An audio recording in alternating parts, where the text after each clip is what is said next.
Hello everybody, thank you for coming. We're going to get started now. So we're NOMAS, National Organization of Minority Architects, and we're so happy to have all of you here. It's a great turnout, even through the snow. And this event's just so important because, people are here going through the motions and don't know what it's going to be like when they're out of CAP and everything. And we have this wealth of knowledge right here, so we're going to tap into it today. And then those donations out there, and we're going to have a raffle at the intermission, and then a silent auction. All that's going to help a lot. We're trying to send our students to the NOMAS conference, NOMA conference in Portland, Oregon next year. So that'll be a great experience for our kids, our students, our adults. And then I'm going to have the dean come up and say a few words, and then we'll get started.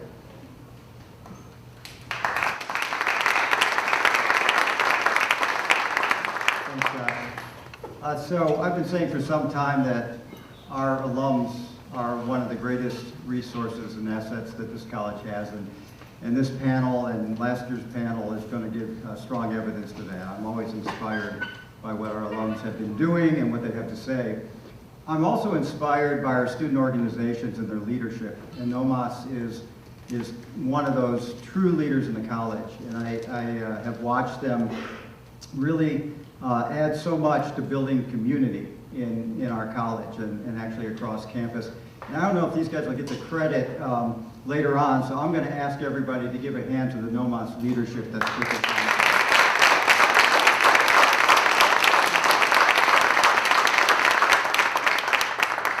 So last year at this time, if some of you remember, this symposium was the first time in the midst of coming out of COVID that we had brought people together in this auditorium again after a very long kind of desert-like experience. And it was just so celebratory, and it was just such a beginning of new things and hopefulness. And at that time, I remember some of us, Andrea and I, and some of the chairs, that said, boy, I hope this continues. And so I'm just delighted that you guys pulled this together again, and thank you so much, panelists. We're very anxious to hear about your experiences and your comments, so thank you all for coming.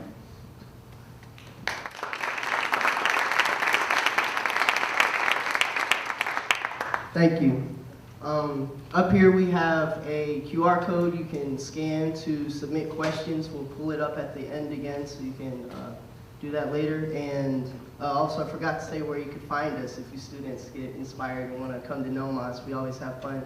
We meet every Monday, AB 310 at 5 p.m. Now I'm going to ask the panel members to introduce themselves. We're going to start with Damon, and he has a presentation to show us who he is.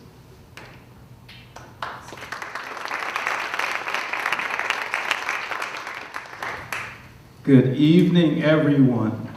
I was going to say, hopefully I'm talking to some live people in the audience today. We're experiencing snow, but we appreciate each and every one of you coming out. I'm going to go through really briefly. They said we only have 5 minutes to introduce ourselves, so I'll make sure I go briefly. I'm going to go through several quick quotes because the intention for my hope and desire tonight is that anything that comes out of my mouth will be a seed that would change your life forever. And you're looking at a living miracle. For me to be here to stand and say that I am an architect today, I don't have enough time to go through the story, but you're looking at a miracle, and that miracle was birthed here at this university, which is one of the best in the world. I consider the best in the world. But starting out, focus only on being the best you can be. Then the only thing you'll have to compare yourself to is the person you the person that you used to be, your former self. Keep examining who you were and where you want to be.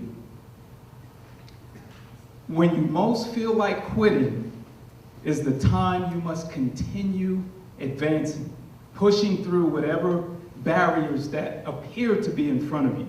Persistence is necessary for all forms of mastery.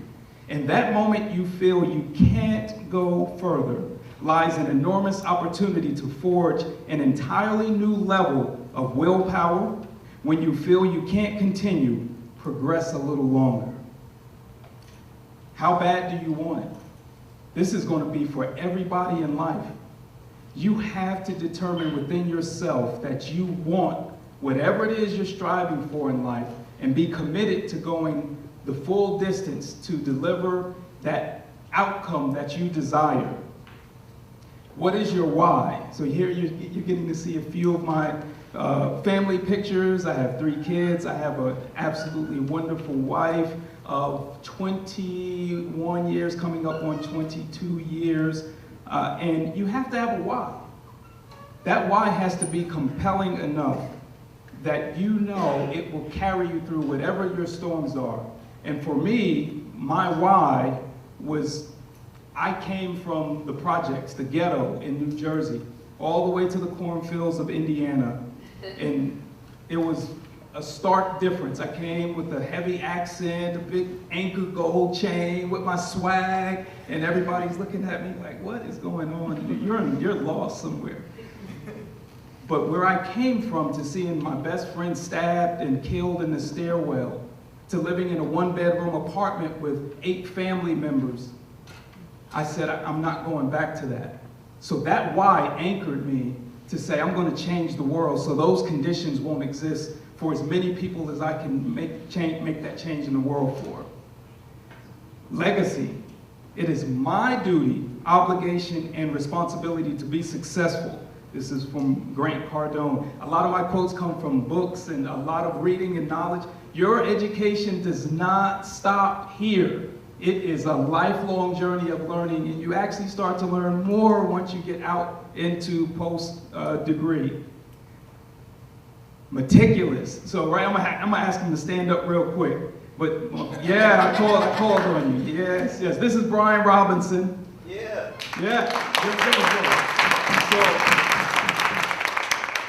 Meticulous was dreamed of, this is our company, which dreamed of right here in the hallowed halls of the CAP building. This is my best friend. We've gone through lots and lots together, but there's one other founding partner of Meticulous. There were 3 of us around the coffee table, January 15, 2015. We went from 3 people, now we're knocking on the door of 50 team members. We have offices in Indianapolis, Los Angeles, Chicago, Atlanta, Abu Dhabi, doing work in Ghana, Saudi Arabia, Mauritius, Washington, D.C., all over the place. We have been absolutely blessed, and we have this wonderful, diverse, world-class team helping us to do all of these great things. It is impossible for you to ever do anything exceptional if you continue to live your life with the thinking and actions that are mediocre. You have to elevate and believe that you can do whatever it is you can do right now and change your thinking, and you will achieve it. These I'm going to run through really quick. These are several of the projects that I've had the opportunity to be a part of. This was the first project for Meticulous. It's built, you can go work out at this YMCA. It's one of a kind in the country. It combines the Veterans Administration support services in this facility. This is an early learning center for Pike. This is the Founders Memorial in Abu Dhabi. This was our first project for Meticulous in Abu Dhabi. It is a memorial to the founder and first president of the country of the United Arab Emirates. This is Masdar University, a sustainable city in Abu Dhabi. This is the Union Station building in Indianapolis. This was done several years ago. We took a dry, boring, gray partition engineering company, combined it with our architecture firm, and designed this magnificent space in this historic rail station. This is a 10,000 square foot villa house sitting on an island called Naril Island in Abu Dhabi. This is the new Indiana University Health Hospital that's being constructed and designed at the same time in Indianapolis. 2.6 million square feet, over $2 billion project. It's a phenomenal project here in Indianapolis. And this was the conceptual rendering of that first image, the Pike YMCA, that helped win us the project with the client. This is a project for where's Abdul, for my Masri people, Arabi Masri, Bas, a project we designed in Cairo, Egypt, for the top steel manufacturing company in the Middle East. And this is a school, a K-12 school in Abu Dhabi. This is in the international marketplace in Indianapolis. This is the last few slides, concept sketches. So when I was here, I felt like I was one of the worst sketchers in the building. I'm looking at my peers and looking at my classmates, and they're doing all this. I was like, oh, we didn't have computers when I started back in the 90s. So we're looking at them and they're scanning. I'm like, oh, my stuff is horrible. Oh, boo, oh, you know. But what happened is I had to put in work. And this didn't happen until I became intentional. And I'm not saying I'm the best in the world, but I'm better than I was yesterday. Because that's who I'm racing against, is me. I'm not racing against my classmates. I had to mature past that. But these sketches are, in practice, small daily victories over time lead to stunning success. And you can start that process every single day of your life. These are some sketches for a school. We did a school project in Indiana. These were some rough sketches, and then I'm able to turn these ideas that were in my head into, you know, a final result of something where they want to do a prototype of 1,100 schools around the country. So, sketch, have your daily victories, and you will be better at what you do. The level of thinking that got you to where you are now will not get you to where you dream of being. So you have to grind every day and add value to yourself every single day. Books. Your library has to be bigger than your television. All of what I'm doing now in a daily practice is about learning, and absorbing, and applying it once you learn. All right, I'm going to pass the mic now.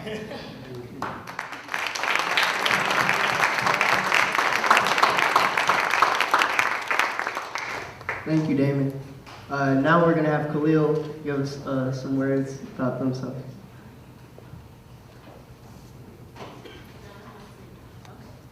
Hi, I'm Khalil. As Josh said, I am a graduate of the CAP program from CAP in 2019. We used to be a part of the College of Applied Science and Tech. It doesn't exist anymore, so I had to check myself because that's what it was until 2019. So my story, it will be brief. It's going to be in 3 parts: pre-Ball State, post-Ball State.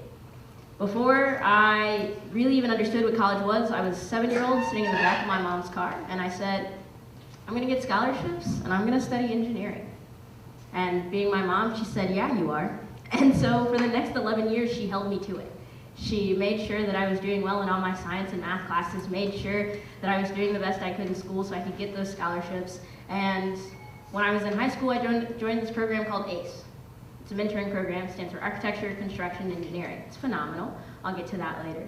But doing that program, I won those scholarships. I learned more about construction and architecture and engineering, and it sort of solidified within me that whatever I do, I want to create things that benefit the community, that benefit my community, that I want to be able to look at the patch of grass over there across the street from me and turn it into the community center, because that's what I knew that my space needed. And that's what ACE helped me conceptualize. When I was a senior in high school, I applied to the only college that I thought I needed to go to, and I didn't get it. I'd been doing everything right. I was studying hard. I was ahead in my math courses, and I didn't get it. So it was a crushing feeling. But my mom knew this really cool guy named Olin, and Olin was like, come check out Ball State. I was like, why would I go there? Ugh. The whole time. The whole car ride up here, I was like, I'm not even gonna like it. The whole time. He brought me on campus, didn't take me into the CAP building, didn't even really take me over to the Applied Science and Tech building. He just walked me around, showed me the bell tower, did a bunch of stuff like that. We're sitting in the comm building, the bell tower chimes, and I see all the little students nearby, and I was like, oh, I get it, I like Ball State, okay. And then I met the construction management folks, and I was like, oh, I never really actually knew what construction was. Like, I thought it was just people in hard hats that built stuff, but I didn't understand the scheduling that went into it. I didn't get that. Okay, I understand now. We matter, cool. And so I applied, I got in, and I was a construction management major, and I was at Ball State. And every moment I got, I was like, chirp, chirp, look at me, right? And so that was the first big pivot I had to make. I thought I was going to be one place. I ended up here. And once I got to Ball State, I was head over heels in love with construction management and the idea of building something out of nothing and changing my surroundings. Being in the major was, for brevity, an interesting time.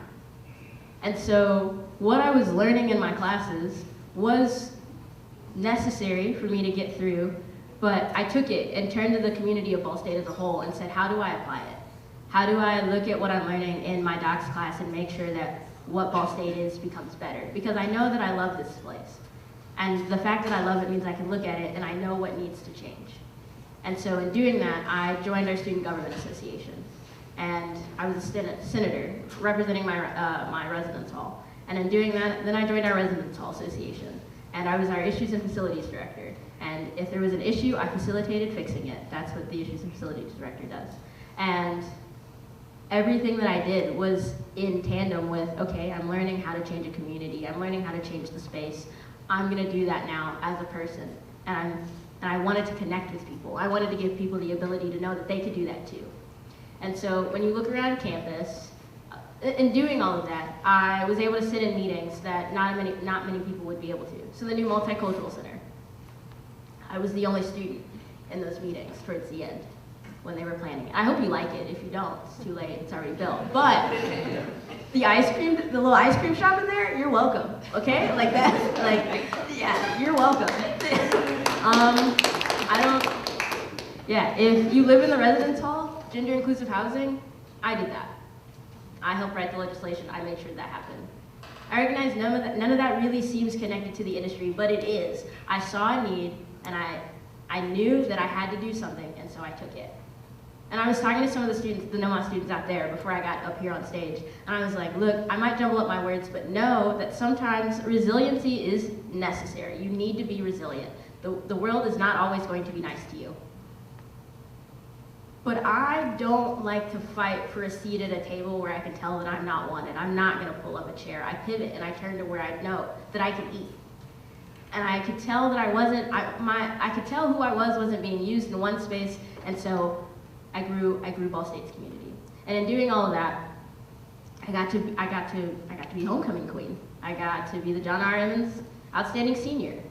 I got to win the free throw competition trophy for the college that we lost. So really just bring me back so we can get it again. Like, I'm about it. And then I graduated, and I moved down to Tulsa, and I was in a new space again.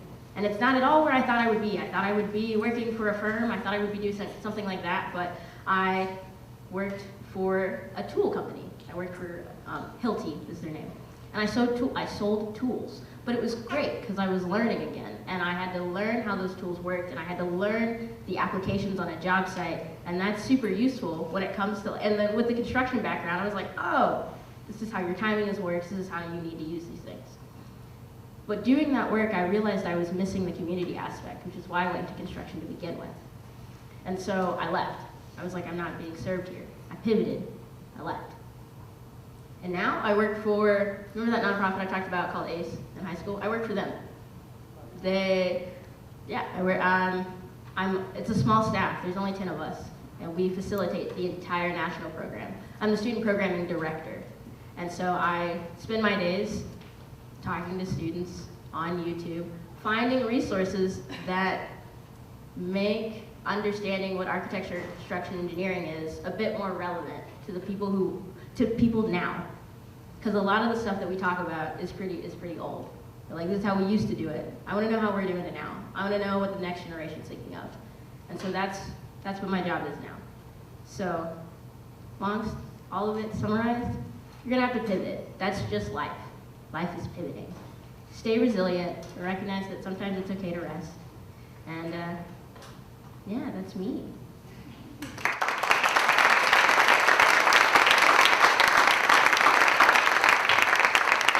Thank you, Khalil. Next, we're going to have Chloe.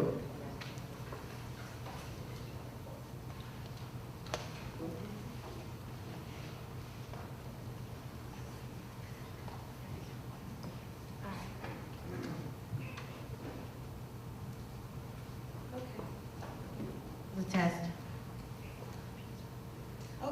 Good afternoon. My name is Chloe Williams Dotson.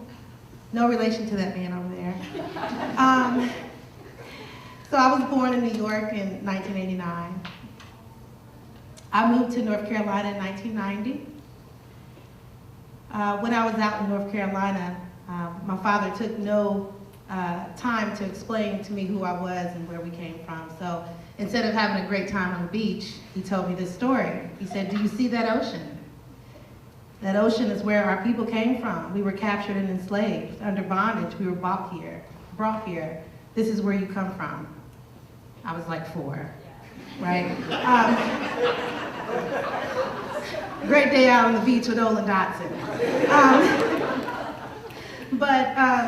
So actually I have 2 parents as architects, bummer.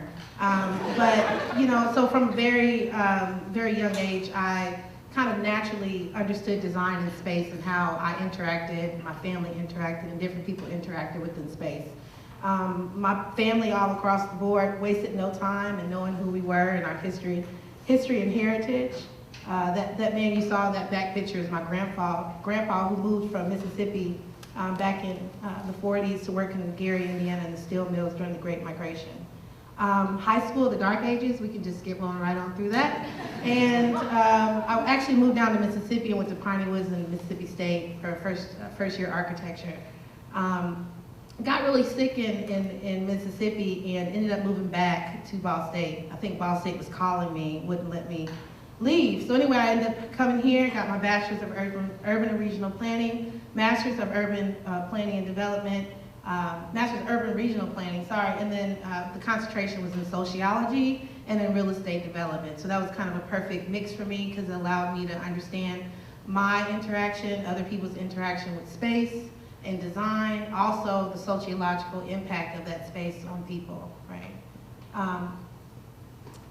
One of the most amazing experiences that completely changed my life, if you have the opportunity to do so, was when I went to India, Nepal, and Malaysia during CAP Asia.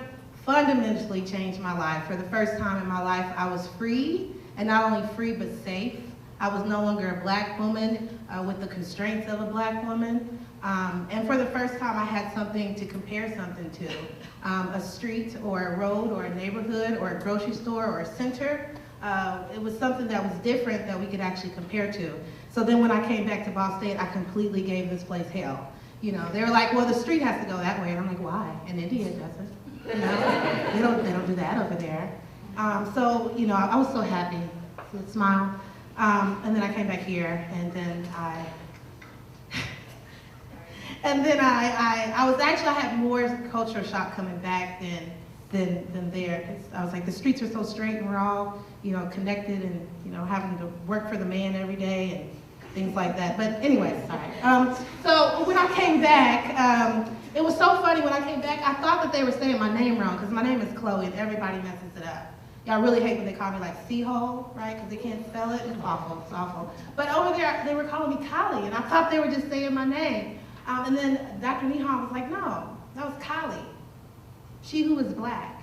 She's a goddess that fought, and all she did was fight. And I'm like, I'm not an angry woman at all. And so it just all kind of made sense. So anyway, I fought. My main thing here was that I saw cities that were experiencing a development that what we learned, we didn't actually learn it. What we were learning was pro-growth, pro-development, houses and townhomes and commercial buildings and grocery stores and yoga studios.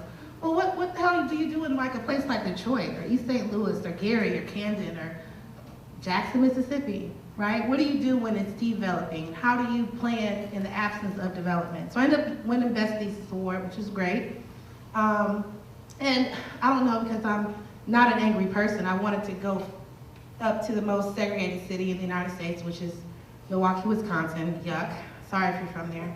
I was there for about 2 years and ended up getting fired because I wouldn't straighten my hair for a presentation. Their loss.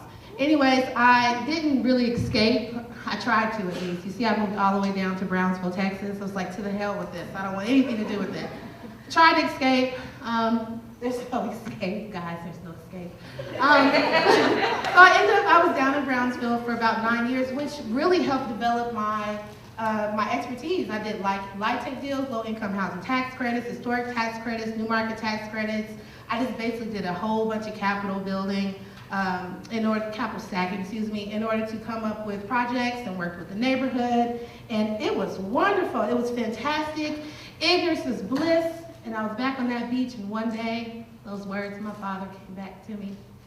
And I knew that I needed to put my skills in another place. And so I moved back to Jackson, Mississippi, which has one of the highest poverty rates, one of the most oppressed areas in the city of Jackson, in the state of Mississippi, and an experience within 40 years, they basically lost 70% of their white population due to white flight, along with other flight and other issues. They're just completely destroyed through our traditional form of planning, and they need us to come back. And so, kind of bringing me back to my family, my heritage, and my history, and where I'm from, I became a deputy director in 2020, and now I'm the director of the planning department. So I oversee economic development, housing, community development, planning, zoning, land use, HB, and code services, as well as transportation. Thank you.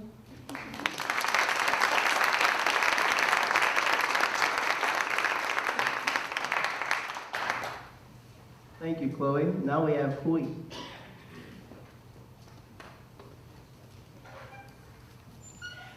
Hi, my name is Pham, and I graduated from Ball State with a Bachelor's of Architecture and a minor in History in 2015. And then I came back as a dual master's program major in Communication Studies and Historic Preservation.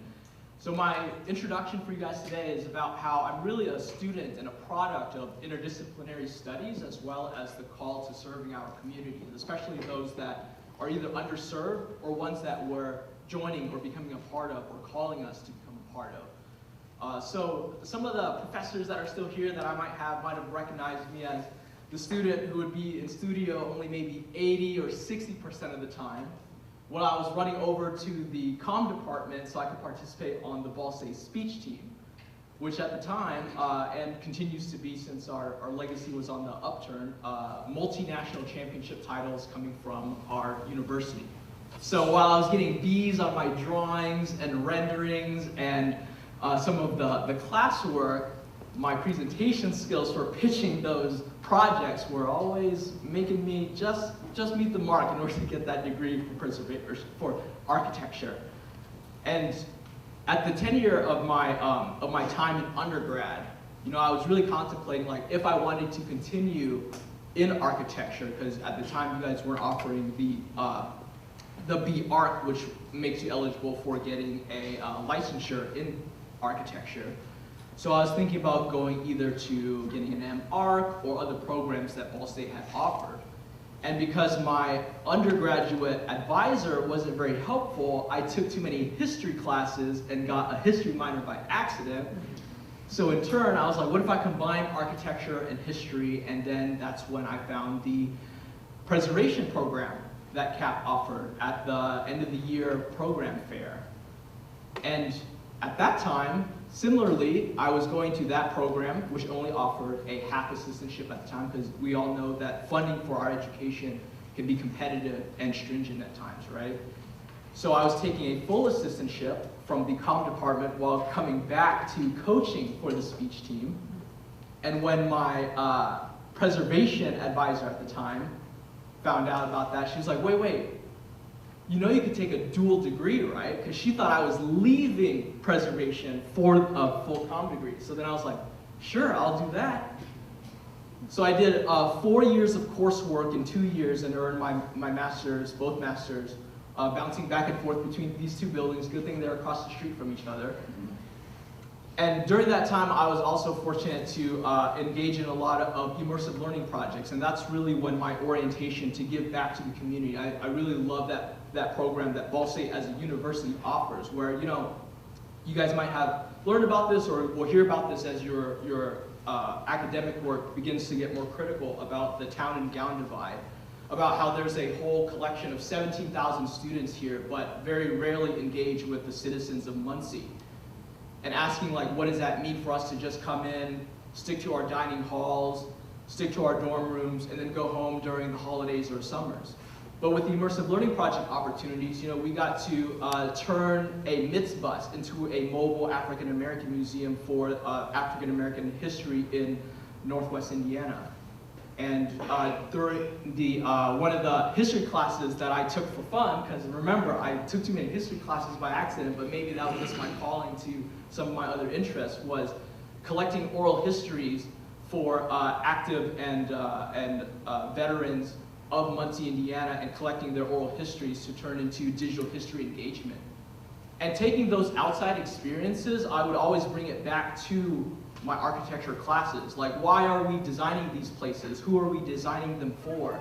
A lot of times, in some of the early work that you guys might be engaged in, you get a blank canvas, and it's like, all right, think about a song, or think about a geometric, or think about a concept, and then bring that to life. But when I really started getting engaged with the built environment work, was thinking about places that already exist, and how can we think about them continuing into the future for a contemporary use. One of my favorite projects in undergrad was when we thought about each student got like a sliver of the White River, and thinking about how can we engage the White River, whether it's building a coffee shop down there or a skate park, rather than just having a trail through some grass, right? So maybe you guys still have that, maybe not. But it's always those real community projects or real places projects that makes me really fortunate to have my education with the College of Architecture and Planning. Whether I took outside influences from the advocacy work and the critical thinking and the community work from speech and debate or history and bringing it back here, or taking it elsewhere, like how is history told through our built environment? And how can we use design or really conscious placemaking towards the preservation of heritage, cultures, and communities? And then that's how I found myself in the graduate work. During my time in speech, one of the most important stories that I've been able to be a part of and learn and tell was a place in Cobbs Creek neighborhood in West Philadelphia, where black families were dominant, the residents there. And specifically, there was one fringe organization called the Move 9, who were wrongfully incarcerated in 1978 because of a gunfight between police officers. So while their families that weren't incarcerated were still, looking out for them and looking for the mission of the Move 9, which was, black liberation through a natural environment movement, they were later bombed by the Philadelphia Police Department using the state of Pennsylvania's helicopter, dropping 2 C4 bomb satchels onto their home. But while the fire department was still there and ready to take out the fire, Philadelphia's first black mayor, appealing to the white constituents and voters, told the fire department to let the fire burn for 8 more hours, burning down 62 homes in that neighborhood. They rebuilt it immediately after, obviously in a rush job. So for 30 years, the neighborhood has been sinking, and there's been over a 75% vacancy rate. And just in 2021, they finally redeveloped it again. And the RFP, the request for proposal document that the city sent out, it only had 1 paragraph acknowledging that 62 homes were destroyed and 250 people were displaced, and 11 black people from the Move family, the Africa family, had died in that standoff. And it was basically saying, if you develop on here and build these apartments, consider putting a public art installation. So now the building has been built and there's no public art, there's no state historic marker there, and it's not on the National Register of Historic Places or anything like that. Sure, there's still articles from the Trinity Archives in the University at Philadelphia, but you really have to dig deep to find that this neighborhood was literally bombed. So giving a speech on that with the Ball State speech team, I took that work and continued it into my master's thesis, which Olin became an advisor on. So he got me like 2 trips out to Philadelphia. One was for the NOMA conference, so we dropped in to that neighborhood so we can touch and feel and see that neighborhood in real life, rather than just what I theoretically knew of it from articles and paperwork and drawings and pictures, right? Because sometimes we need to engage with those physical spaces. So thinking about that work really guided me to think about how we do placemaking with a critical stance. What does it mean to design something new out of scratch? Or preserve something? What are we preserving? Is it what's meaningful to the community? What is it useful to the community? Or is it the histories that are embodied within them?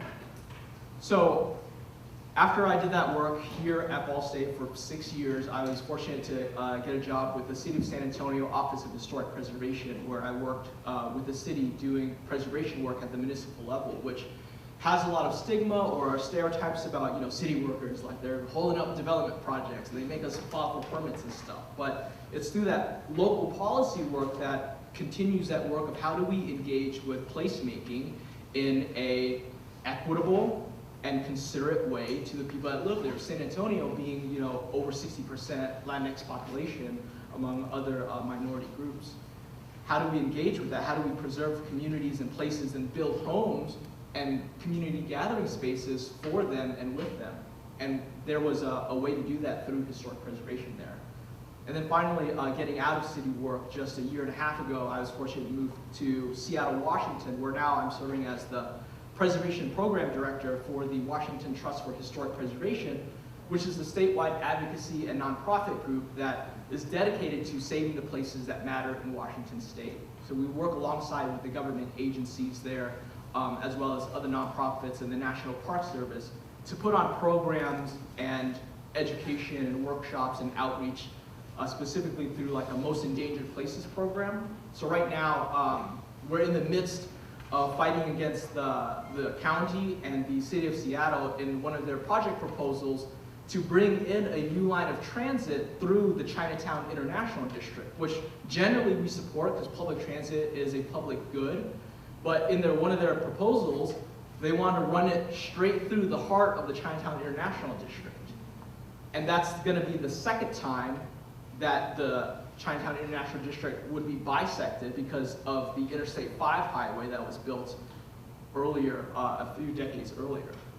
But also, that would be the fourth time the Chinatown had to relocate its cultural hub. So trying to follow that 100-year vision and the implications of that work, this is a $12 billion project. And the question is, can we use $500 million to make it less hurtful and harmful for the decade-long of immigrant and small business and minority Asian American community of Seattle? So that's what's been on my mind recently. But I'm excited for your questions.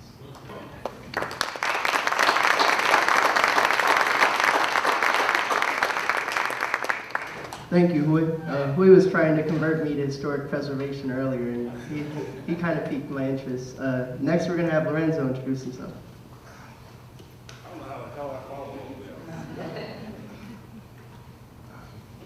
Sure. So good evening, everyone. This is a slide that I always put on here because believe it or not, I get nervous speaking in front of crowds. So this is a way for me to break the ice. So, hello everyone. Hello. Thank you. I put together a full-on slide and actually just ended up being like, I'm just gonna cut this short. So, we had a conversation earlier with the NOMAS leadership and the planning group, and I shared with them 2 words that is, in retrospect, has led my life and is still leading my life right now. Intent and impact. You can intend to say something in a specific way to somebody, but the impact that they receive is completely different. So we have to always think about that. So my story starts off, I was born and raised in West Africa, specifically Liberia. Also, I want to say this, that it feels sitting over there, it feels very much like Olin has put this group together purposely, right? Because there's connection with all of this. Damon and I worked together at the very first place after I graduated Ball State. We worked together for like 7 years, but I never actually met him but once. Chloe and I hung out a lot because of Olin, on the Southern Design Build Tour trip. I was involved in ACE for a good amount of time, and Huey. I also did 2 masters in like 3 years, and that was stupid, and I do not recommend that for anybody. Yeah. But as I was saying, right, born and raised in West Africa, my family moved to the United States in 1996. If you are all familiar with Liberia, or if you're not, Liberia is a country that was honestly a result of enslaved people from the United States and Europe saying we want to go back home. We were the very first independent country in Africa. We became independent in 1847. We are technically the original Lone Star State. If you're from Texas, no, you're not. Liberia is, right? Liberian flag is exactly like the United States flag, except we have 1 star. So that is where I grew up. And the country descended into civil war roughly around about 1990, give or take. And for the most of my life, while I was there, it was civil war that I knew. But it was bouts of excitement and just fun. And my childhood was the greatest childhood like ever. Thinking back as an adult, you're like, I need therapy for that, but growing up, nothing can beat growing up, right? I'm talking about climbing a mango tree to pick out a mango because I'm hungry and I just want to eat something. It's things like that, right? That was my childhood. Came to the United States and became known as the guy from Africa, right? And I was like, well, I guess this is my identity now. Lived in Indianapolis, East Side, West Side for forever. I decided I wanted to go to Ball State University because of a commercial. All of y'all in here are way too young to remember this commercial, but it was, well, not everybody, but it was the original beneficence commercial of Ball State University, everything you need, and the camera like pan around beneficence. And I saw that and I was like, I want to go there. My dad was like, why do you want to go there? I was like, I don't know, but I want to go there. My dad was an engineer and he's like, I need you to go and do engineering. And I was like, no, I come from a family of engineers, not interested in engineering. My senior year of high school, my counselor asked me what is it that I wanted to do. And I said, I have no idea. But I know I've been drawing since the age of 5.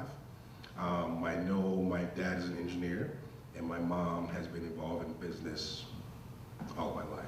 So if I can figure out a way to combine all of that, she's like, have you heard of architecture? I'm like, nope. She's like, oh, Ball State. And I was like, huh. So, yeah, we can make this happen. So I came to Ball State. My very first day of class, I met Dotson. And he made me late to class because we talked for 3 hours and he pulled out this book and he was like, have you seen this book before? And I'm like, no, what is it? And he's like, Indigenous Architecture of Liberia. And we talked for like hours about that. That was my introduction to Hewlin and to Ball State. And through all of the pathways of me going through Ball State, there were positive, negatives, right? But when I graduated, but throughout all of that, actually, when I came to Ball State, I decided that I wanted to double major, double minor, because I wanted to know as much information as I could. All of my life, one of the themes of my life has been curiosity. I want to know about things and why things work the way that they do, which drives the work that I do right now.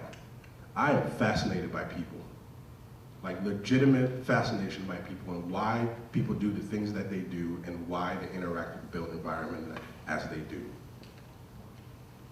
So graduated, worked, like I said, for 7 years at A2SO4 with Damon. In the middle of all of that, the company in itself dissolved. I decided to go back to school. I knew, while I was here, I got my Bachelor of Science in Architecture. And I knew I wanted to go and get my master's, but I didn't want to go to, I didn't want to take the GRE. So I found out that I could do the urban design program. I also knew I was slightly interested in planning and urban design. Didn't know much about it, but it was a way for me to not take the GRE because I hate standardized tests and I don't like them at all. So I applied to the urban design program, got in. By a loophole, I found out that I could also then just, because I was in the graduate school, I could just slide over to the architecture department and finish up my master's in architecture. So did that, and I tried to get them to do a dual degree, and they were like, no, that doesn't exist. And then a year after I completed, they said, hey, we created dual degrees. I was like, get y'all. After I did that, in the process of doing that, it became, okay, I want to have an impact on the work that I'm doing, right? On the people that I serve. How do I go about that? I started off in architecture, and then got involved in community development, and then realized that real estate development is the way that you could do it. But there's a way that I personally wanted to do it, and I still want to do it, that real estate development is guided by community development. So this has been a build-up for me up to where I am now. Right now, my technical job title is the Deputy Director of Planning, Preservation, and Urban Design for the City of Indianapolis. In short, I run the planning department for the city. But because of that, I get to do all of the things that I've been curious about. We are enacting the city's first cultural equity plan, which is essentially looking at the city to say, we have existed as a city, and the planning department specifically, and the built environment, is responsible for a lot of the wrongs that exist in cities. Let's just put that out there. So now that it's out there, how do we fix it, or how do we curb a lot of the wrongs that we've done?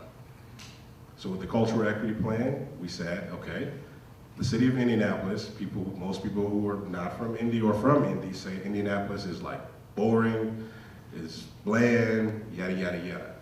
But did you guys know that Indianapolis has the second largest Chin population in the world? The second largest Chin population outside of Myanmar. Yes, so it used to be called Burma, Burmese people. Their actual wording to describe them as the Chin, is the ethnic group. We have the second largest in the world in Indianapolis, specifically on the south side of Indianapolis. The third is Fort Wayne. Yeah. We also had, everyone here has heard about Indian Avenue, Madam C.J. Walker. I hope everyone has, right? Madam C.J. Walker and the work that she did, the first female millionaire in the United States, Madam C.J. Walker, based on hair care products. She created a building, the Madam Walker Theater, in Indianapolis. And the reason why she created, I find fascinating because, Dean, am I allowed to cuss? Okay. Because she created it as a big fuck you to the city. She went to the theater downtown, and I'm blanking on the name of it, damn it. There's a historic theater downtown right off of Washington Street. She went there and they charged her the Negro tax. If you're not familiar with the Negro tax, it's a tax that was added to black people's ticket for a variety of things. And she got pissed off and she said, fuck y'all, I'm gonna go build my own theater. And she built her own theater down the street, right? So that is the city that we're working with. Also, we have the very first Union Station in the world. If you think about transportation, Indianapolis has been at the forefront of transportation in the United States for forever. When I say the very first Union Station in the world, I mean the very first Union Station in the world. It was built as a way to consolidate all of the train tracks that were coming through Indianapolis. Even after we built the highways, which decimated a lot of our neighborhoods in Indianapolis. We are still at the forefront of transportation with that slight monstrosity, because we are at the crossroads of Indiana, not Indiana, but the crossroads of America, my apologies. All major highways converge in Indianapolis. So all of these things that people talk about, that Indianapolis is so boring, but these are the things that, with our cultural equity plan, we're working on, so that the culture that exists in Indianapolis, we need to bring to the forefront and use that to bring people together. In its simplest form, what we're doing is using culture as a social cohesion strategy for equitable growth and economic development, because we know that works. When we focus on people, everything else around it happens. And I talk about all of these things, right? Because these are all things that I learned here in CAP, right? The focus of people is something that professors here taught me. It's something that Olin, like, I'm sorry. Yeah.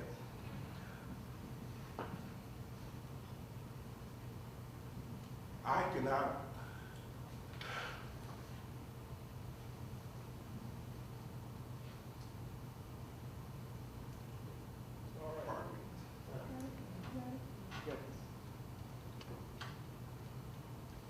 I can never repay Olin for the impact that he had on my life.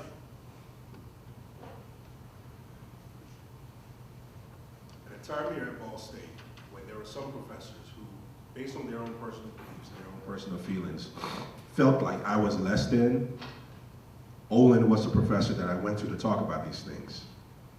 And he held me up. Those are the same professors, honestly, today, that I've been like, yeah, you need to come and work for me, right? That, to me, I'm sorry, is a big fuck you to people who dismiss who I am and who we are, right? Not just because of the color of our skin, but just because of socioeconomic status, right? Damon talked about coming from the projects. Every one of us here have experienced it.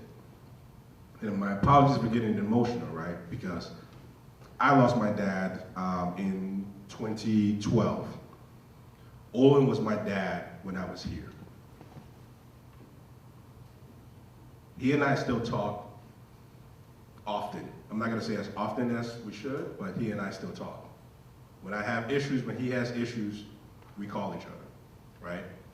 And there are a variety of professors here that were the same way. But the impact of this university, even though it's a middle of nowhere in Indiana, the impact this university had on my life, positive, negative, and indifferent, is something that I would preach about any day and all day. So, thank you for letting me share a little bit of my story.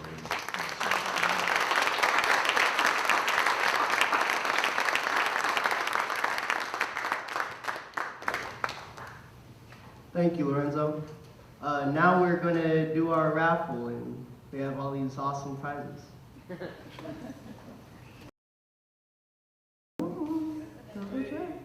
Hey, congratulations, Damon. Last one's up here. Perfect. All right, thank you for everyone who donated the raffle items. I know Watson's Nursery, thank you for the $75 gift card. Muncie Mapco, the Club at Accutech, those are the free appetizer coupons. Clear Chocolatier, and then of course Amy Trindler, thank you for the sketchbooks. And Chelsea, I don't know if you're here, thank you for the Three Stooges clock. And Olin, thank you for the snacks.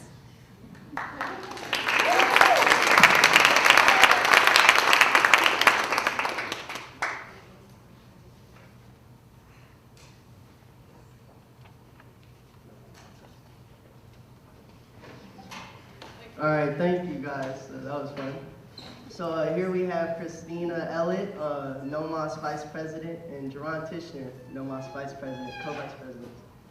So we're gonna start the questions now, and we will have the QR code up so you can send questions while we're talking.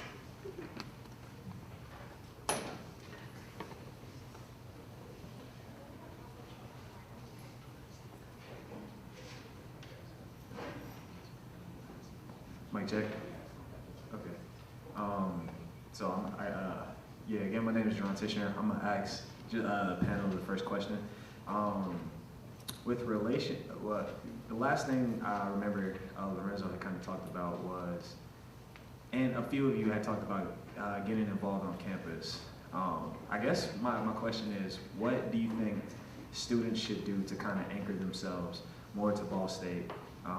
Or how should they, especially as first years, strive to make it through all 4 or potentially even 5 years? What would you recommend or advise them in order to get through that?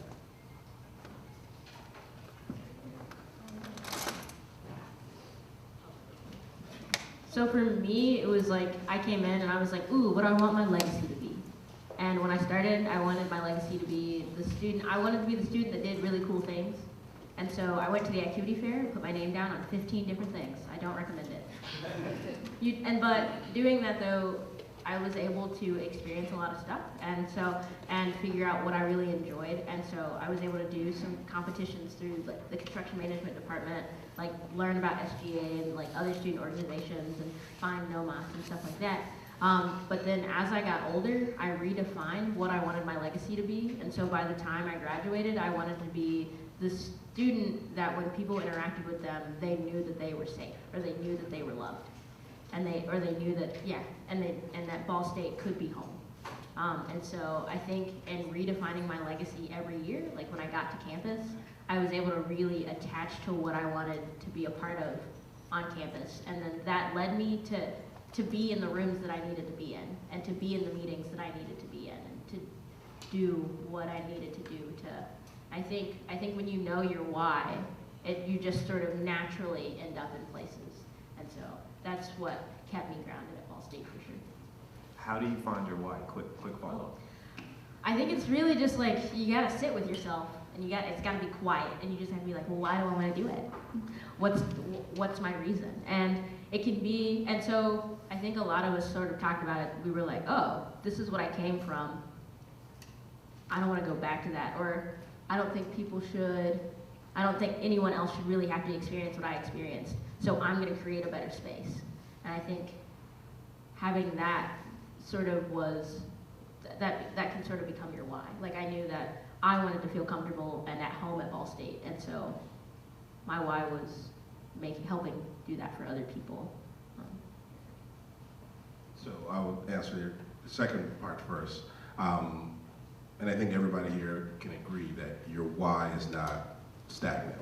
It is always growing, and it's always going to be added to or subtracted to, but there's some coreness to your why.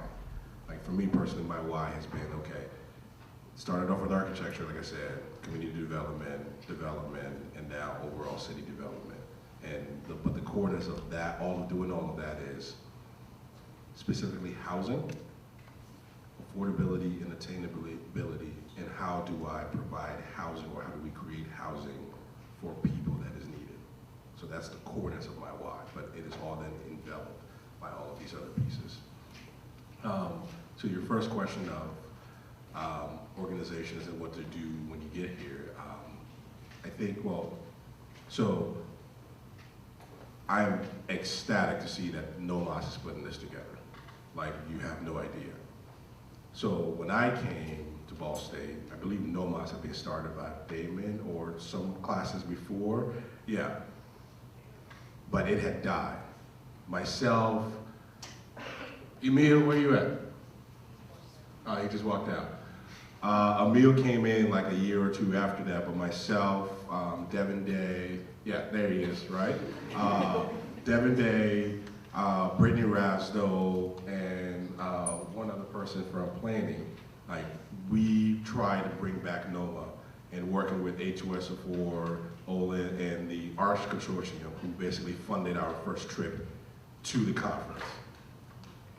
But we were and I will forever say this, Ball State is the only group that goes to conference with not just architects. Every single year. Let's continue to do that. So I say all of that to say that also that CAP and the work that you do here is going to be your profession, and there's a piece of it that's going to be your life. But most of your life is going to happen outside of this building. Go outside of the building and find people that you can connect with and talk about, because all of the work that you're doing with those people outside informs so much so the amount of work that you do in this building. Because you're going to get to your point where, and everybody here, I'm pretty sure I know this for a fact, got to a point where they were like, literally, fuck this shit, I'm done. I cannot do it in another sleepless night. I am tired. Like, this is like, right? But you go out and you get refreshed with hanging out with your friends, going out to a party, right? That not seeing just architecture or CAP folks refreshes you. So Yeah, I'm glad to share the space up here with, you know, people with some very altruistic whys, but it doesn't have to start that way, right? I mean, sure, they might have pitched it now, but some of your why can begin from boredom or guilt. Like if you're putting on that render button, it's going to take another 8 hours. Go out and join a club or do your other extracurriculars. And with the guilt part for me was like, I'm using Muncie resources. I'm on Muncie roads. I'm going to Muncie venues and restaurants and communities and different spaces. Like, how can I give back? And luckily for Ball State, there was that very easy pre-built path of immersive learning projects. But what I mentioned earlier was you could either take CAP outside or you could take the outside into CAP. And those are different ways to have that interdisciplinary work so that it's not just, I'm just an AutoCAD monkey, right? Like, what makes you stand out, whether it's something that you're bringing in or you can bring your architectural planning or project management skills to the outside world, whether it's, you know, the poetry club that I was in or speech team or different other venues that could look at what they're doing through a different lens, whether it's through a design lens or a space, place-based lens. There's different ways to intermingle into those worlds.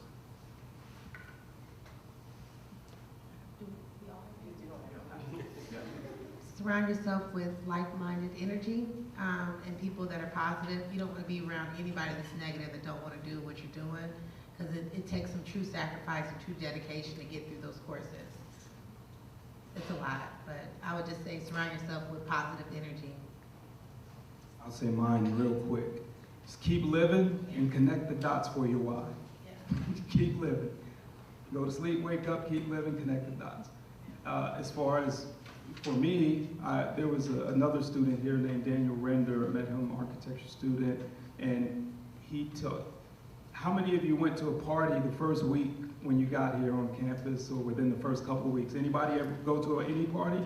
So for me, I chose to become a member of Kappa Alpha Psi my freshman year because I knew from people telling me that if you waited any longer to, I'm not going to say pledge, but become a member, then it would be a lot more difficult in the architecture program.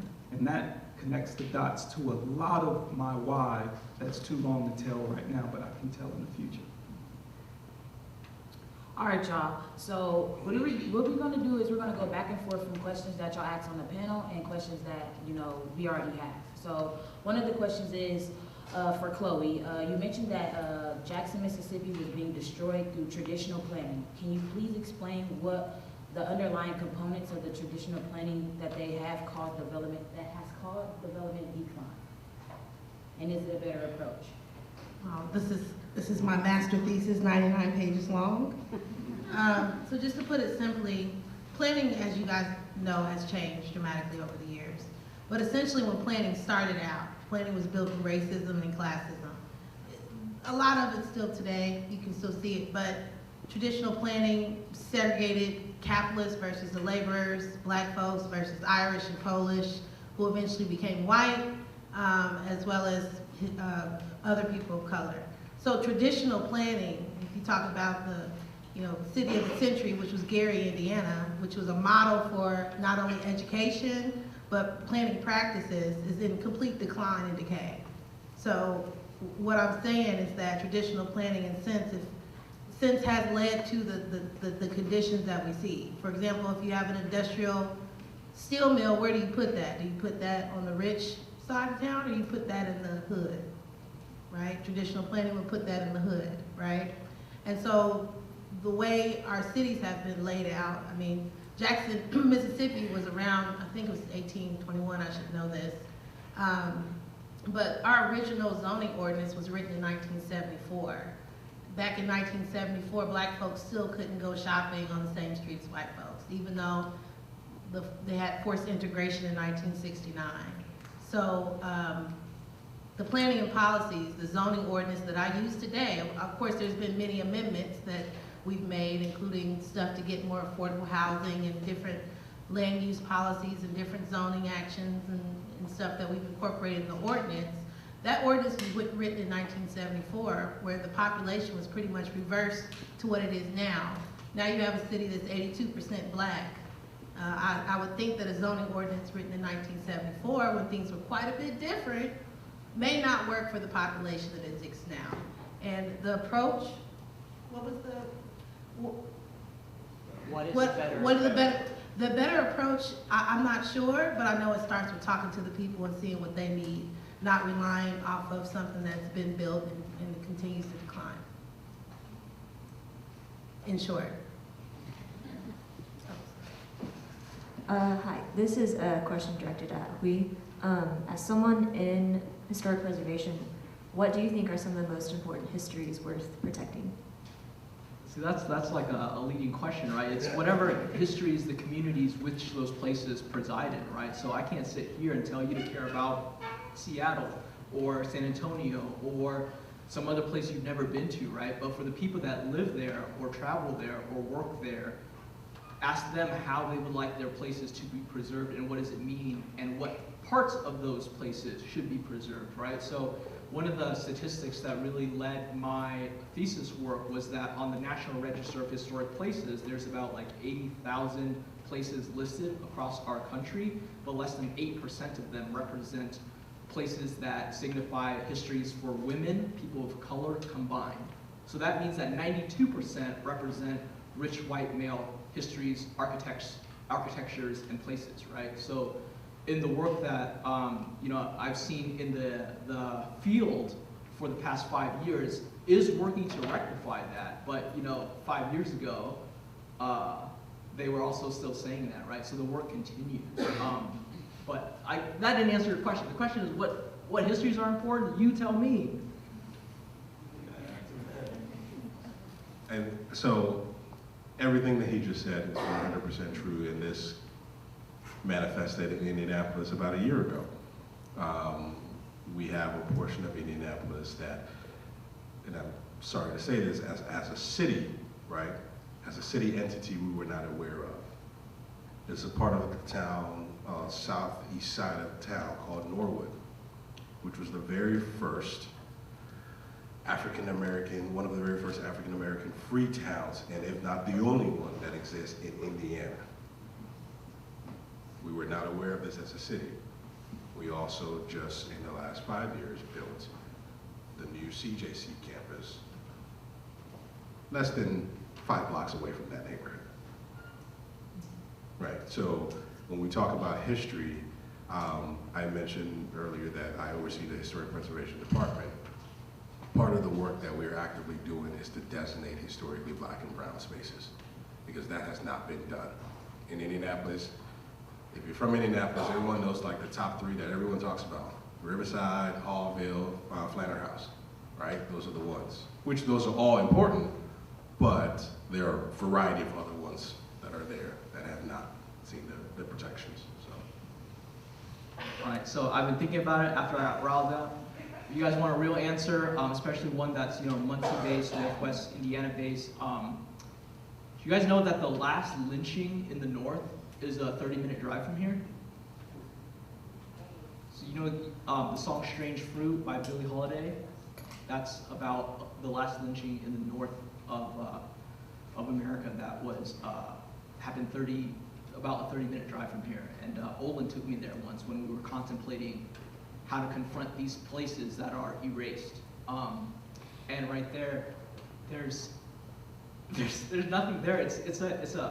There's a bench in the front of a courthouse for the Marion County Courthouse, and there's no signs of it, there's no plaques, there's nothing.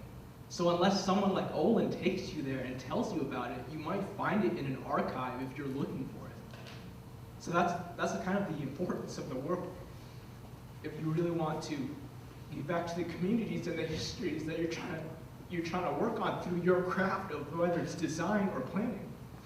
So I think that's really important. Before Josh has a question, just for my fellow students and confronting a lot of this heavy history and a lot of, injustice that may have been done. As a student, I mean, I can relate, it is heavy, but you have to know where things have, what has happened. in order to provide solutions for the future. So just speaking, you know, student to student, I definitely understand how some of this stuff can be heavy, but I encourage you to engage it in good faith that the knowledge of it will help you become a better designer. A question I have is, do you have any advice for designers who want to branch out into other design fields outside the built environment communities such as fashion or cinema? Just do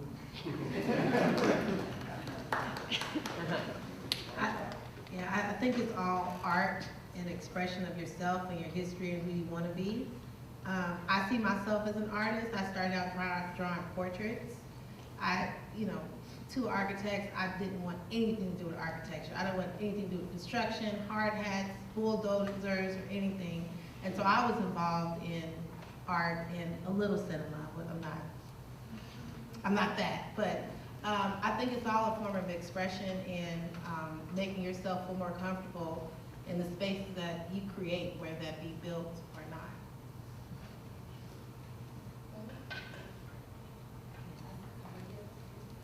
So like on the weekends, I'm a drag king, and so like it doesn't matter your background. If art is what you're about, then you just need to do that too. And so like, yeah, and it really just like, and it bleeds over into the other spaces you go into. So like, for example, because of the connections I've made through drag and with those performers, a bar that we regularly go to got closed down. And so everyone's like, well, we need a new space. We need a safe space. Where do we go? But everywhere that we're looking, like rent prices are through the roof because Tulsa's backwards, like most places, and the way that they run rent in certain areas, they're trying to keep people out. And so we're like putting together fundraisers, trying to open up these spaces, but also trying to like show the community that like drag isn't what everyone thinks it is, because like queens are wearing like 5 pairs of tights to put on their art. Like it's not this promiscuous thing that everyone thinks it is. That's another conversation. But the point is that like, yeah, if art's in your heart, then you gotta do that, and whatever your profession is, like that's just a part of who you are as well.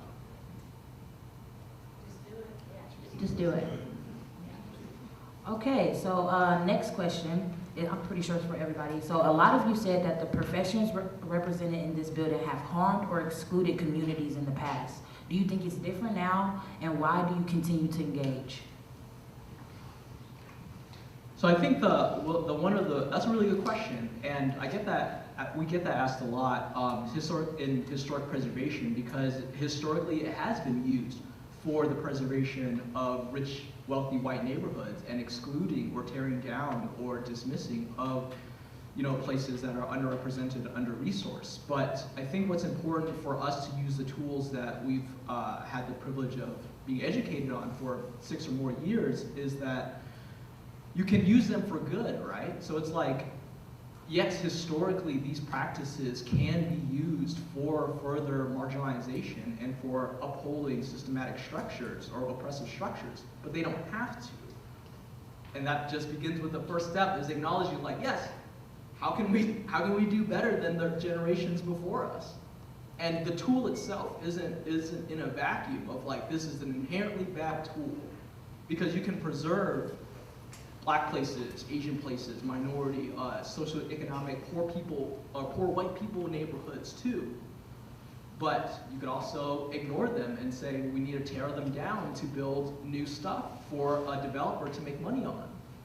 And even within individual design work, individual architecture work, it's like, who am I building these buildings for? Who am I designing it for? Is it to cut costs and build the fastest thing, the cheapest thing, the fastest way, or is it because I want to make a long-lasting, environmentally sustainable impact on the built environment, and for whom? So I think he very eloquently captured the first part. I'm going to talk about the part of why do I continue to engage. A tool is just a tool. How it's used is up to you. And also, historically speaking, people have, like me, people who look like me have not been in the spaces that I sometimes get to be in. When I was asked to take to apply for the job that I have now, I mean, I believe I spoke to Olin about this, but there were a variety of other mentors. And my first response when they asked me was like, hell no, I don't want to work with the city. No, I'm enjoying my comfortable life without a lot of stress in the private sector. I make good enough money to survive, I'm good. But then the question was then flipped on me was, if you have talked about all of these things all of your life, about the impact and the negative impact that these have had on the communities and the people who look like you and a variety of, in the overall city, if people are asking you to do something about that, why are you thinking about saying no? You have the ability to actually move the needle and flip the needle in a way that benefits your community, that benefits you, that benefits the overall city. Because, I mean, we can talk about this all we want to, but when we focus on the marginalized, we help everybody. And when we focus on the less than, we help everybody. So. No, I do believe it's changed because people of color, people that have been historically discriminated against are in positions that I don't think our ancestors would ever have imagined. And for me personally, my grandpa, you know, being born in 1929 in Mississippi and going up north and working in the steel mills, escaping Mississippi burning, right? For him to see his granddaughter, the director of the playing department, I'm the second black female that is a director of the playing department, and being able to have my hands and my expertise along with my staff, a whole 72 of them, or 62 of them, being able to be over transportation, being over to our planning department, being able to bring in equity and understanding what equity means, is a wonderful opportunity that I don't think I can't show any, you know, as much appreciation for as I should, because that opportunity just hasn't existed before. So being able to be in a situation or be in a position of power where I can have influence and affect people's lives who have traditionally not had that voice and not had that power is very powerful. One point Chloe mentioned earlier is she went on a trip abroad and she got out of the country and came back a different person. And I had that similar experience of going to live and work in Abu Dhabi for 14 years. And I actually did not want to come back to the United States. I prefer to live outside of the country because when I leave the country, I'm an American, but when I come back, I'm a Black American, labeled and tagged. And I brought this up because this is one of the most important themes I believe in is we are all human. All of the things that have happened in the world that are bad, professions are not evil. Tools are not evil. Computers are not evil. Programs are not evil. Furniture is not evil. It's the heart of man that can taint and destroy the world. So all of the past ills of this world were done by people that had ill intent against other people. And the way we change that is you need people with good hearts and good intentions to get involved and make a difference one step, one day at a time. Get in the profession, get outside of the profession, dabble in a lot of things, but share your voice to change. We were all born for a specific purpose to add value to this world, to improve the quality of life for as many people as we can, and to positively impact humanity. Use your life to do that, and we can right a lot of these wrongs.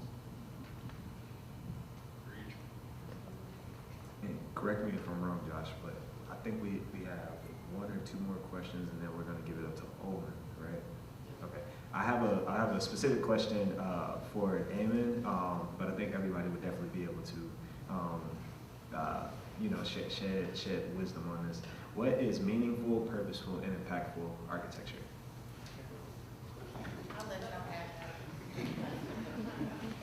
I'll just piggyback off my last statement. It's not about the architecture. It's about the experience, the planned community, the planned design, the outcome of the space that impacts a human experience, that makes it meaningful, purposeful, and impactful. This is nothing. It's dead. It doesn't have a pulse or a heartbeat. So how can we create with people, not for people, but with people, taking their thoughts, their input, their feedback, and use that to create the ideas to stimulate great learning environments, great working environments, great social environments. Spaces, we talk about this at Meticulous, we created something called Thought Lab in order to focus on the social determinants of health. But I'll just go into, since CJC was brought up near Norwood, to why do prisons not have things that are inspirational for the ones that go in there? Quotes on the wall that would help change their thinking and energize them to want to come out. See, now this causes me to stand up, because we have the power to impact people's lives for better. We have the power to make change and create, and this university is one of the best in the world, to create individuals that look to impact humanity in a great way. So why do some places have dark, drab, dreary schools that look like prisons, which is a pipeline to prison, where we can create spaces that inspire and invigorate and become transformative in the world? We can plan communities that create equity across different demographics. We have that power, and we are, as CAP, doing that. Well, we just need more of us to be open-minded. I encourage everyone to go live outside of the country, to go out and get a broader perspective of the taints and the things of this country. The propaganda, turn off the TV, turn off your TV.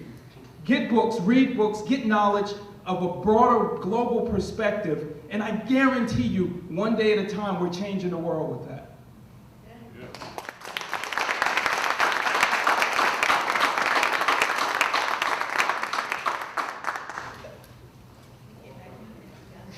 Yep. Okay, so last question from the audience. How do you go about helping underdeveloped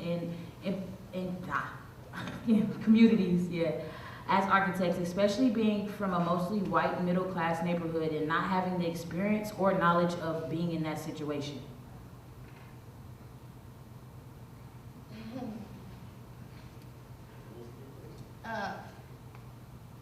So it just reminds me of Cap Asia. And going over there, I also realized that I came from a position of exceptionalism and from a position of privilege.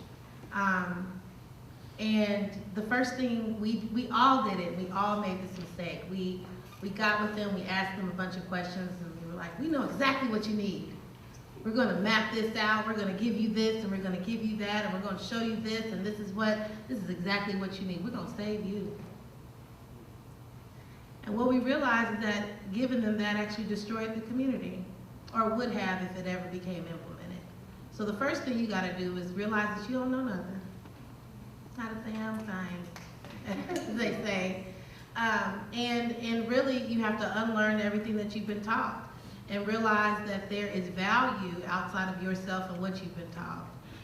And so that would be my first thing, is to realize that you don't know anything, and that the only thing that you can do for people that have been systemically oppressed is to figure out their needs and do your best to support them to reach their aspirations. Your aspirations mean nothing. That's not your community. That's not your life. That's not your history. What you need to do is listen to them and help them reach their goals. Yeah, and I would add that in listening to them, also know where they're coming from. So if you have that educational background that they might not have, think about how you can present that new information to them, because they too have been disenfranchised by propaganda or systematic oppression within their education systems, or how the news media or how their politicians explain policy or development or urban planning or community engagement. Sometimes they don't have the tools to, or the language to even talk about what you're talking about. So it's important that as professionals that you guys will eventually become, to also consider approaching them in earnest if they are lacking that information that you guys might have. And then even if their conclusion ends up at the same place to where they were before, at least that there is, as best as you can possibly make it, an equal footing ground. So that's a real complicated way of saying that sometimes when I approach communities for my advocacy work for historic preservation, they've been told that historic preservation isn't the way to preserve their own community, that they want new housing. How come we can't get the new housing that all the rich suburban families and neighborhoods are getting? We want that. But then in educating them some of the pros and cons of a historic preservation ethic and how to utilize that tool correctly that we all mentioned earlier, using the tools in an ethical, considerate, long impacting way, there are ways to implement both new development and historic preservation practices that preserves a community's history, sense of identity, that gives them equal footing to what they might only know as a reference across the city in a supposedly better, newer neighborhood.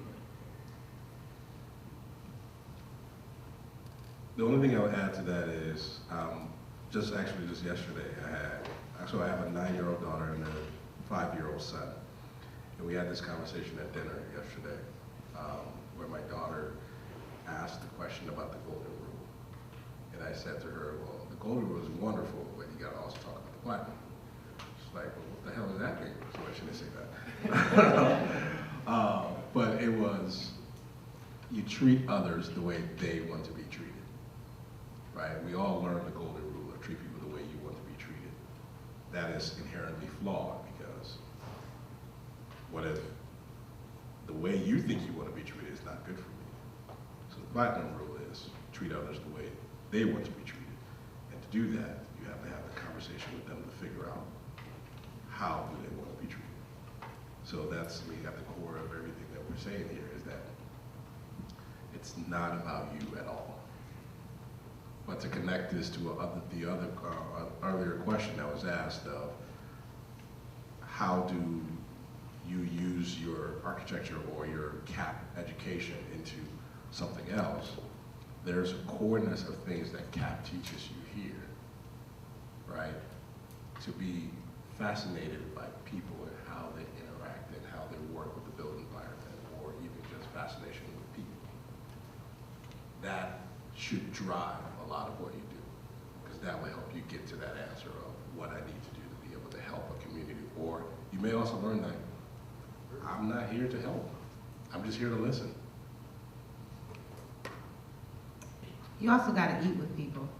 Oh, Sit down and eat with them. Yes. Eat and talk. Don't be scared.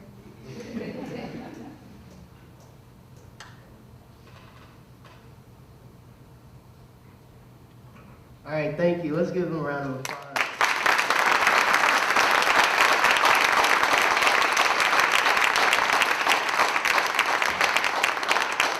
And now we're going to have Olin come up and say a quick word.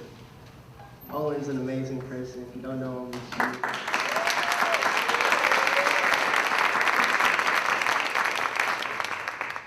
The NOMAS faculty advisor. Thank you. Thank you. I learned a lot tonight. You know, like everyone in here, I just do what I do. And I don't realize the impact, but it does remind me of the tremendous responsibility that we have as faculty, as advisors, with our words and our thoughts and the way that we communicate with students. And it's critically important. I came up with the idea of this NOMAS Symposium sitting in this room listening to METICULOUS.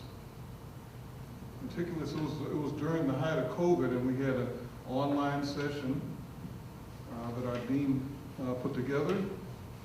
I want to thank you for your continued support of this organization. And there were 4 faces on there. It was Nate Easy, who is now down in Charlotte. There was Ryan Robinson. There was Damon. And then there was someone sitting up front here, Fiona Walker. And I asked a question. I asked, how many of you, just show of hands, experienced at one time or another someone telling you that you did not have what it takes to succeed in this profession? And they all reluctantly and slowly raised their hands. No exceptions. How many of you were told that at one time or another?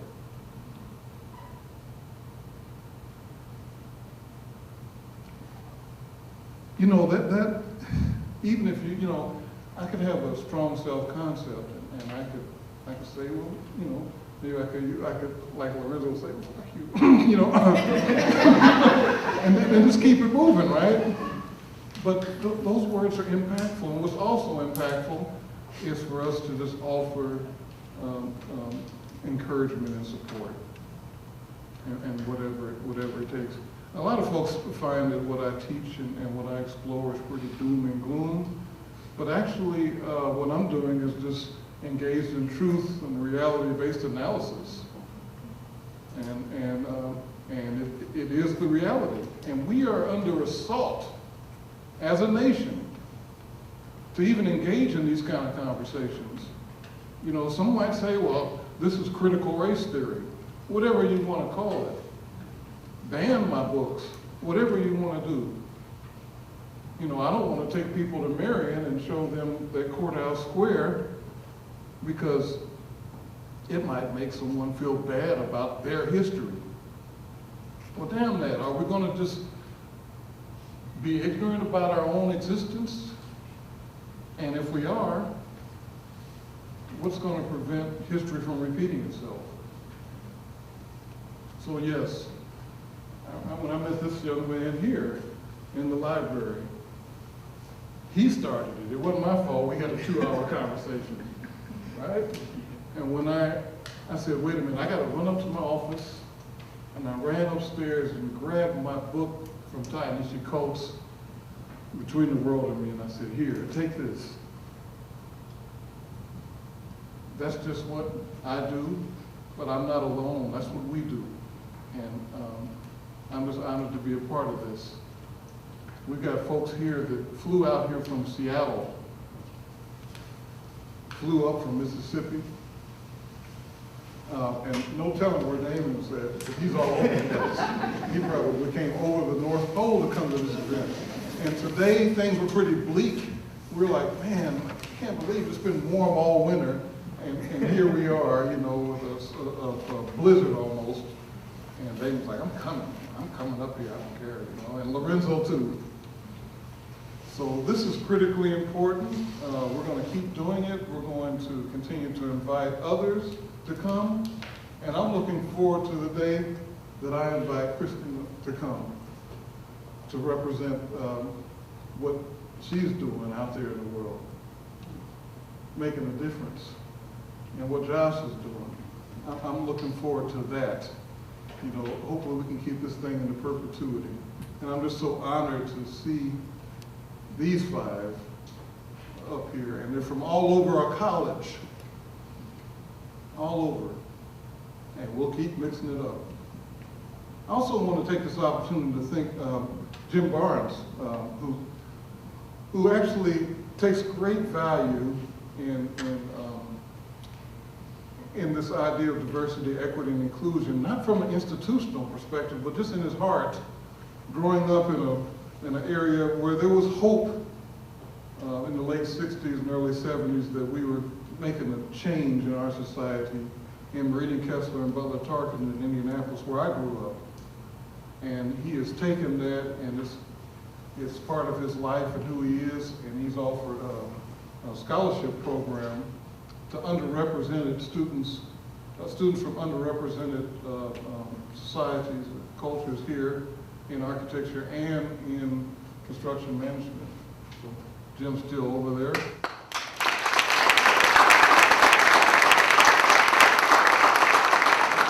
That's coming out of the fellow's own pocket, you know, just doing it, just giving back a little bit. You know, it doesn't have to be some great, big, huge thing. You know, I learned that from Wes and others that came here before me, that, you know, we can talk about small things, but we all need to be compelled to make an impact, because times are desperate, and we need you. We need us, we need each other to make a way out of no way. Thank you.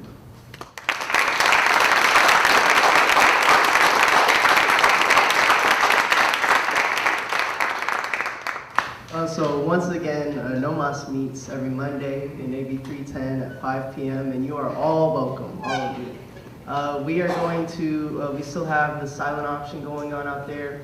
If anyone's super excited about that artwork, you can go and try to bid on it. And once again, that'll go to NOMAS Prospering, and we're hoping to send these students to the NOMA conference next year.